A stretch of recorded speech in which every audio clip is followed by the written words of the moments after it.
고성군의 한 어촌마을에서 코로나19 확진자가 무더기로 나왔습니다. 대부분 70, 80대 노인들이 돌파 감염된 건데 집단 감염이 일파만파로 번지고 있습니다. 날씨가 추워지면서 바빠져야 할 연탄 공장들이 줄지어 문을 닫고 있습니다. 연탄 소비가 줄면서 경영이 나빠져 업계 위기감이 커지고 있습니다. 삼척 포항 간 동해선철도 개통 시기가 2023년으로 또다시 미뤄졌습니다. 일부 공사가 늦게 발주됐는데 주민들의 실망감이 적지 않습니다. 코로나19 팬데믹으로 수도권 인구의 주거 이전이 늘고 직장 근무 형태도 달라지고 있습니다. 강원도가 수도권 인구 유치 전략을 찾고 있습니다. 안녕하십니까. 뉴스데스크 강원입니다.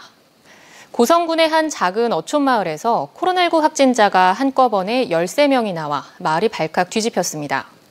고성군이 이 마을 주민 전원을 대상으로 검사를 하고 있는데 지난 주말엔 인근 리조트에서 결혼식까지 있었던 것으로 알려져 추가 확산마저 우려되고 있습니다. 김인성 기자가 취재했습니다. 강원도 고성군 토성면 아야진리 선별진료소에 검사를 받으려는 주민들이 길게 늘어서 있습니다. 지난 2일 속초에서 검사를 받고 확진 판정을 받은 70대 여성의 동선을 파악하는 과정에서 12명의 추가 확진자가 나온 겁니다. 12명 가운데 2명은 노인 일자리 사업에 함께 참여했고 나머지 10명은 경로당에서 진행된 치매 교육 프로그램에 참여했습니다. 겁나죠. 떨리고 겁나고 지금 많이 떨려요. 지금 떨리는데 그래도 와서 검열을 해봐야 속이 시원하니까. 확진자 13명 모두 코로나19 백신 접종을 2차까지 마쳐 돌파 감염된 것으로 확인됐습니다. 결국 고성군은 이 마을 주민 1000여 명을 모두 검사하기로 했습니다. 마을 주민들 모두를 대상으로 전수검사가 이뤄지면서 이곳 아야진 선별진료소는 하루 종일 북적였습니다. 그런데 지난 주말 이 마을 주민이 인근 리조트에서 결혼식을 치렀고 상당수 주민들이 하객으로 참석한 것으로 알려졌습니다. 아야진 주민들 하객으로 많이들 가셨을 거 아니에요?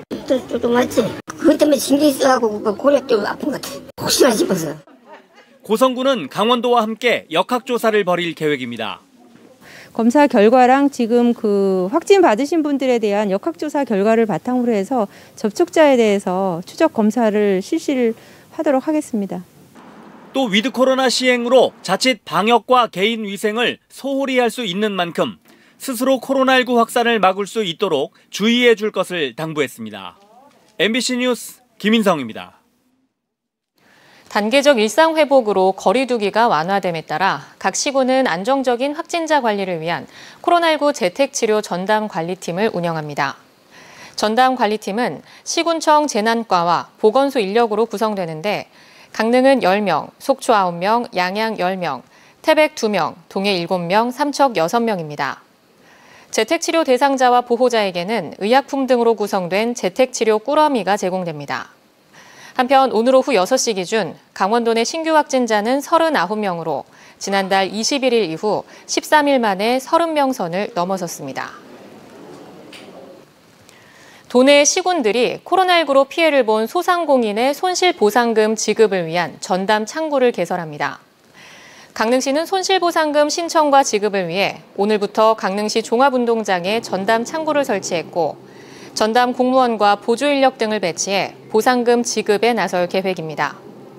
손실보상금 지원 대상은 지난 7월부터 9월까지 집합금지와 영업 제한 조치를 지킨 소기업과 소상공인으로 지난달 27일부터는 온라인 신청이 시작됐고 이달부터는 시군별 전담 창구에서 오프라인 접수도 이뤄집니다.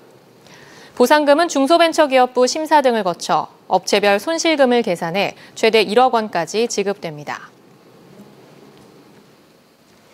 이제 곧 겨울이 시작된다는 입동입니다.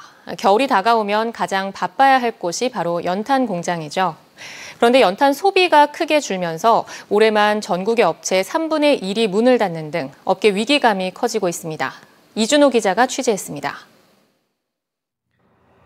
태백시의 한 연탄 공장. 매년 이맘때면 이른 아침부터 쉴 새 없이 연탄을 생산했지만 올해는 공장 전체가 텅 비어 있습니다. 연탄 판매는 줄고 있는데 최저임금 상승 등 갈수록 악화하는 경영 상황을 견디지 못하고 공장 가동을 멈춘 겁니다. 3기업청인데다가 1년 만에다가 인건비에다가 가격 상승을 해가지고 이익금 없어져 버리고 하나도 할 수 있는 여건이 지금 하나도 없는 거지 뭐. 지난해 연탄 수요량은 50만 8천 톤, 1년 새 30% 가까이 감소했습니다. 사정이 이렇다 보니 연탄 업체의 줄도상과 휴업이 잇따르고 있습니다. 지난해 말 기준 영업 중인 연탄 업체는 31곳이었지만 올해는 3분의 1가량이 줄어든 20곳에 불과합니다. 아직까지 영업을 이어가고 있는 업체들도 연탄 업계의 대목이라는 겨울을 앞두고 있지만 어렵긴 마찬가지입니다. 우리가 지금 공장이 원래 2개였는데 1개는 구조조정을 했어요. 연탄이 더 활성화돼서 많은 또 종업원들과 함께 갔으면 좋겠어요. 올해는 연탄 재료로 쓰이는 무연탄 출하량이 14%가량 증가했지만 연탄 소비가 실제 늘기보단 일시적 생산을 위한 수요 증가라는 게 전문가들의 판단입니다. 작년도에 그 탄을 조금 덜 받으신 업체들이 올해 좀 더 땡겨서 받으시는 상황도 발생돼서 그럴 수도 있거든요. 이제 수요가 아무래도 많아지지 않겠습니까? 코로나19로 어려움을 겪은 연탄 공장에 대목이 찾아왔지만 정부의 친환경 정책과 경영 악화로 연탄 산업의 위기가 벼랑 끝으로 내몰리고 있습니다. MBC 뉴스 이준호입니다. 강원 동해안에서 부산까지 이어지는 동해선철도 건설은 영동 남부 지역 주민들의 수건 사업입니다.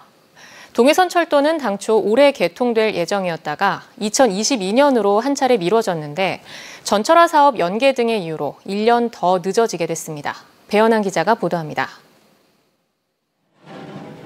철골 구조물이 열차 승강장의 뼈대 형태를 보이고 있습니다.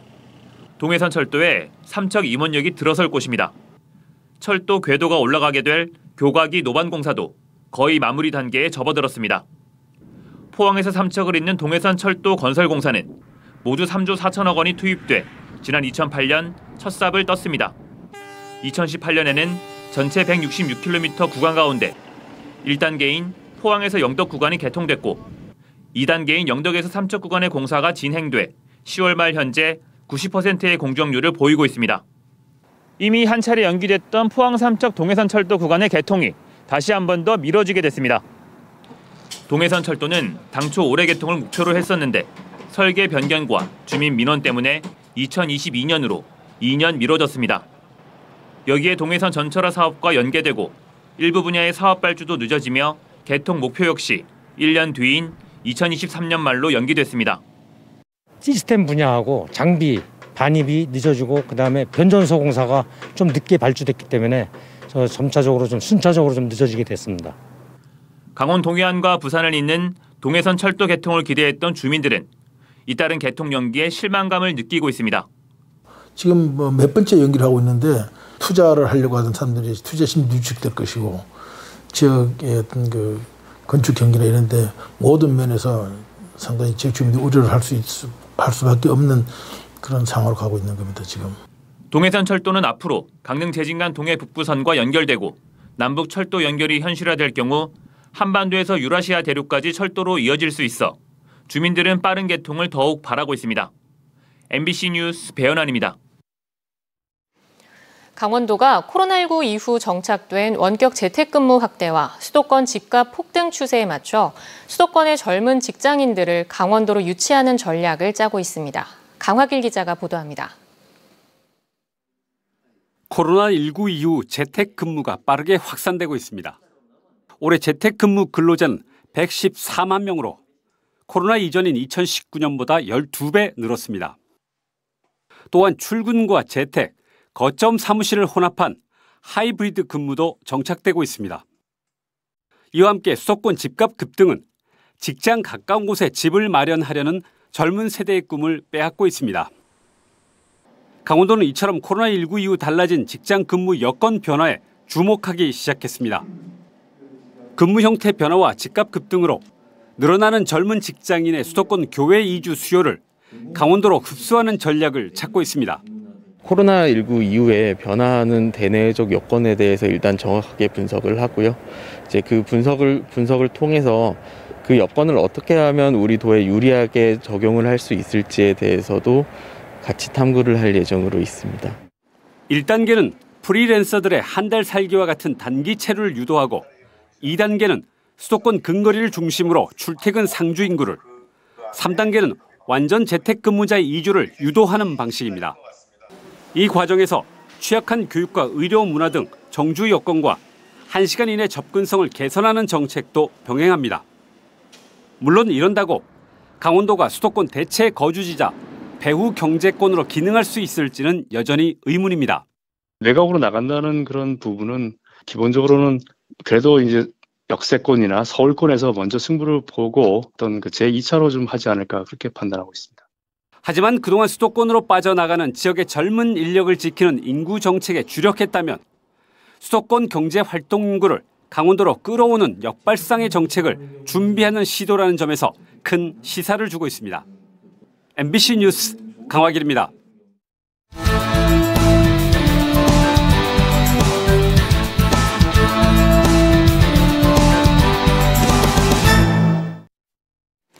최근 3년간 도내에서 각종 범죄에 연루돼 수사나 재판을 받은 강원도 소속 공무원이 53명에 달하는 것으로 나타났습니다. 강원도 감사위원회가 강원도의회에 제출한 자료에 따르면 2019년 23명, 지난해 19명, 올해 들어서는 9월까지 11명의 공무원이 형사 입건돼 수사나 재판을 받은 것으로 확인됐습니다. 범죄 유형은 음주운전 14명, 교통사고 11명, 폭력, 폭행 8명, 성범죄 4명, 금품 향응 1명 등입니다. 이로 인해 징계 처분을 받은 공무원은 면직 1명, 해임 1명, 강등 2명, 정직 11명, 감봉 5명 등으로 파악됐습니다. 강원도 교육청이 2022학년도 중등교사 임용시험 응시원서를 접수한 결과 평균 경쟁률이 7.58대 1로 지난해 8.57대 1보다 조금 낮아졌습니다. 강원도 교육청에 따르면 중등교사 공립 일반 22개 과목 347명 모집에 2,630명이 접수해 평균 7.58대 1의 경쟁률을 보였으며 과목별로는 영어가 19.88대 1로 가장 높고 전문 상담이 3.06대 1로 가장 낮았습니다. 중등교사 임용 1차 시험은 오는 27일, 2차 시험은 내년 1월에 치러지고 최종 합격자는 내년 2월 10일에 발표됩니다. 강릉시가 내년도 예산 편성에 반영할 주민 제안 사업을 심사합니다. 강릉시 주민참여예산위원회는 지난달까지 접수된 13건, 34억 원의 주민 제안 사업 가운데 타당성 검토와 분과위원회 심의를 통해 최종 사업을 선정하고 예산안에 반영하도록 할 계획입니다. 주민참여예산위원회는 지난해 17건의 주민 제안 공모 사업 가운데 5건을 채택했습니다. 속초시가 소규모 국내 여행객을 대상으로 한 관광택시 기획 운영 사업을 추진합니다. 문체부 공모사업, 대한민국 테마여행 10선의 일환으로 추진하는 이번 사업은 강원 투어패스 플랫폼을 활용한 속초 관광택시 패스 상품으로 상품 종류에 따라 최저 4만 원대에서 최고 18만 원대까지 판매됩니다. 속초 관광택시 패스는 택시로 전통시장과 바다, 설악산 등의 주요 관광지를 돌아보고 체험시설을 할인 가격에 이용할 수 있도록 구성됐습니다. 정선문화원의 별관 건물이 추가로 들어섭니다. 정선구는 문화원 부지에 30억 원의 예산을 투입해 지상 3층 규모의 별관 건물을 짓고 문화활동을 돕는 동아리방, 강좌 프로그램실 등을 조성한다고 밝혔습니다.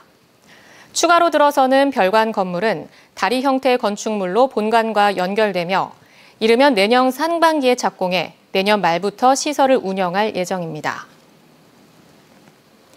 강원도 일자리재단이 온라인 쇼핑몰 창업을 원하는 여성을 대상으로 오픈마켓 여성셀러 양성 교육을 실시합니다. 교육 인원은 20명으로 강원도 여성 예비 창업자 또는 1년 이내 초기 창업자를 대상으로 40시간 실시간 온라인 교육을 전액 무료로 진행하며 기초 창업 이론과 오픈마켓 창업 실습, 스마트폰을 활용한 사진 촬영법 등을 교육합니다. 참여를 원하는 사람은 오는 17일까지 강원도 일자리 정보망에 신청하면 됩니다. 2018 평창 동계 패럴림픽 대회 유산을 잇기 위한 파라 아이스하키 아카데미가 오는 6일부터 강릉 하키센터에서 열립니다.